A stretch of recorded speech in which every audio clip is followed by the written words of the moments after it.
welcome to the deep dive. Today we're exploring something, well, pretty profound, I think. How our minds really deeply affect our health.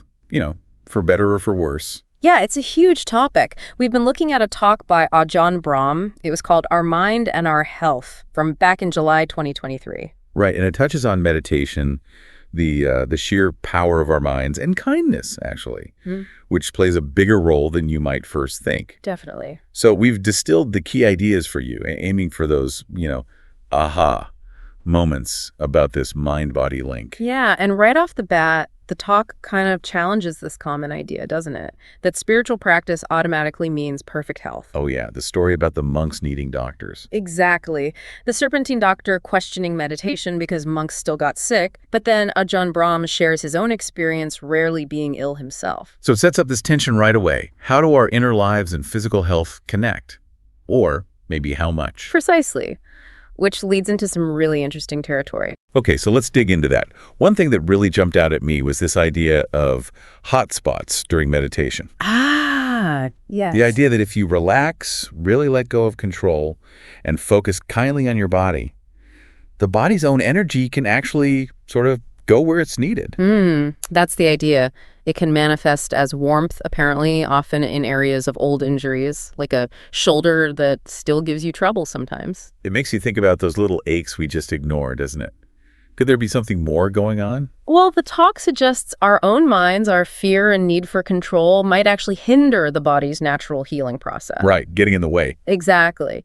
Whereas relaxation allows the body to, do what it knows how to do. Remember that story about the woman meditating? The one in the really contorted pose? Yeah. Incredibly twisted, apparently linked to an old car accident injury, but she felt great, totally unaware. Wow. It's like her body was working something out, once her mind was quiet and not interfering with worry. That's fascinating. Didn't Ajahn Brahm also mention falling off a ladder? He did, yeah. Painful hands, but no broken bones.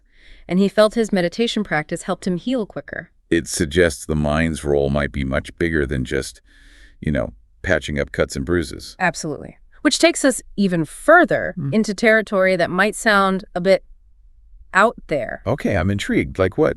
Well, the hypnosis story from the Psychic Research Society, I think.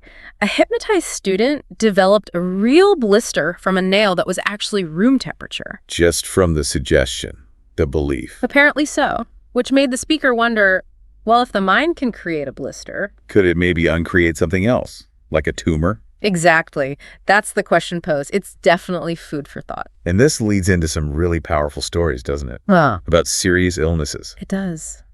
Stories of spontaneous remission. There was one about a smoker with lung cancer who refused treatment, just meditated. And the cancer disappeared. Completely, according to the talk. The doctor apparently put it down to the meditation. Wow. There was another one, too. Yes. A man with sinus cancer, not even a Buddhist, who went to a retreat hoping it might help. What happened? On the last day, he felt this pop. Suddenly could breathe through his nose properly for the first time in ages. And 6 months later, the tumor was gone. These are incredible accounts, though we should probably say these are anecdotes, right? Not controlled studies. Oh, absolutely. Crucial point. They aren't scientific proof in that sense, but they do strongly suggest a powerful mind-body link that maybe we don't fully understand yet. Yeah, they make you consider that our mental state, our emotions, they might be playing a huge role in our physical health. A much bigger role than we typically give them credit for. And tied into all this is the theme of kindness, which keeps coming up. Yes, strongly emphasized, even suggested as being in some ways more vital than just wisdom or insight alone. And not just kindness to others, but kindness towards ourselves, especially our minds. Precisely. The talk shifts the focus in meditation. Instead of battling your thoughts, trying to force stillness. Which can be exhausting. Right. It advocates for being kind to your mind, letting thoughts come and go without judging, without force. So like making friends with your own mind. That's a great way to put it. It fosters a calmer, more compassionate inner space, which, has to be good for reducing stress and improving well-being generally. And then extending that kindness outwards. There was that story about the school principal. Yes, that was quite moving. Inspired by a teaching about the importance of the person right in front of you. She left her job to work with at-risk kids. Yeah, treating each one with real care and importance. And apparently, it led to significant positive changes in their lives.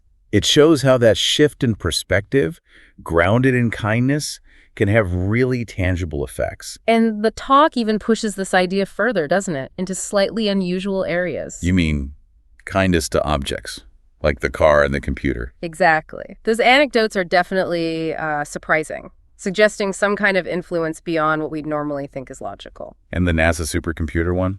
Yeah. That's pretty wild. It is. Started working after a monk did a loving kindness meditation and chanting nearby. It certainly makes you pause and wonder about interconnectedness in ways we just don't have neat explanations for. Okay, so if kindness is key, how does that apply when meditation gets tough? When you're restless or irritated? Good question. The advice isn't just ignore it or push through. It's more about infusing the space between your awareness and the irritation with kindness. So not just creating distance, but making that distance friendly. Kind of, yeah. Restlessness, for instance, is framed as maybe running away from yourself, so instead of fighting it, be kind to it. Acknowledge it gently. Same with irritations. See them as part of life, but soften your reaction with kindness. It's about changing your relationship with those difficult states. From struggle to gentle acceptance. Something like that. It's a subtle but powerful shift. The talk also touches on some deeper Buddhist concepts, like rebirth. Yes, briefly. It clarifies the idea of the mind not as a fixed thing, but as a process, a continuous stream of awareness, plus mental content, thoughts, feelings, perceptions. Like a flowing river. That's a good analogy. And in this view, it's this stream of mind consciousness that carries on, that enters a new life. And it mentions the experience of dying. A little. As a letting go of the body, the mind feeling freer, moving towards a beautiful light, it's presented as one perspective on what might happen. The ghost story mentioned fits in here too, right? As beings with unfinished business. Yes, illustrating that idea of consciousness or mind persisting after the body is gone, tied to unresolved issues. Then there's chanting. What was the main point there? That the power isn't just in the words themselves necessarily, it's more about the intention, the good energy, the good karma, as it's put, of the person chanting. Ah, right. The funny story about mixing up the chants. Exactly. Chanting funeral rites at a wedding by mistake, but the couple still had a happy marriage. It suggests the feeling behind the chant is crucial. It really emphasizes the power of our internal state, our intention. It's not just going through the motions. Not at all. The inner landscape we bring is what gives the practice its depth. Okay, let's talk about suffering. The talk tackles this head on, acknowledging life includes old age, sickness, death. The tough stuff. It does, but the angle is maybe a bit counterintuitive. It suggests that understanding and accepting these limits can actually lead to more happiness. How so? Through letting go. Letting go of attachments, expectations, the constant craving for things to be different. So true happiness isn't about avoiding suffering, but about loosening our grip. That's the idea. Accepting impermanence. The talk uses this image of a meteor exploding in a blaze of happiness representing enlightenment, the end of suffering through complete letting go. Wow. Okay. And what about handling difficult emotions day to day? Repressed stuff. Yeah, it distinguishes between what we call negative and positive emotions. Okay. For the negative ones, anger, fear, jealousy, the advice isn't to get stuck in them or analyze them endlessly, but more to let them pass. Don't feed them. And instead, Actively cultivate the positive ones. Forgiveness, kindness, compassion, understanding. It's like gardening. The garden analogy. Yeah. Planting more flowers to choke out the weeds. Exactly. The positive emotions naturally start to crowd out the negative ones if you nurture them. That makes sense. But the talk also questioned whether some emotions are always negative, right? Like fear. It did, yeah. Pointing to things like skydiving, where people actively seek out fear. It challenges our fixed labels. And giving anger a fair trial. What did that mean?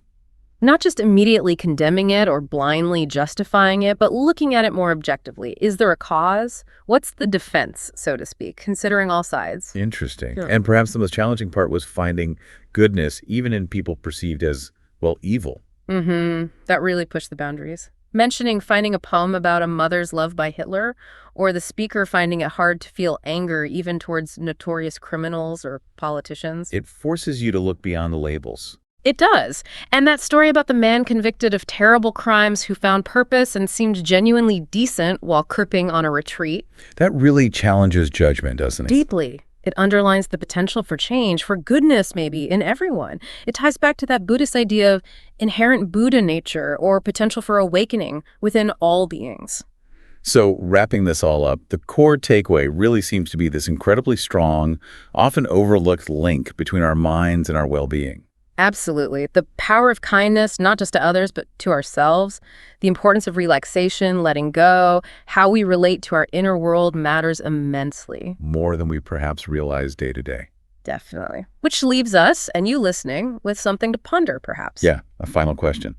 How might really consciously cultivating kindness towards your own mind and body, and maybe extending it outwards, how might that actually shift your experience of health and well-being? And thinking about that mental garden, what weeds, what negative patterns could you maybe start to gently choke off by deliberately nurturing more positive emotional flowers? It's certainly a journey, not a quick fix. Something to reflect on and maybe experiment with. Indeed. Thank you for joining us for this deep dive today.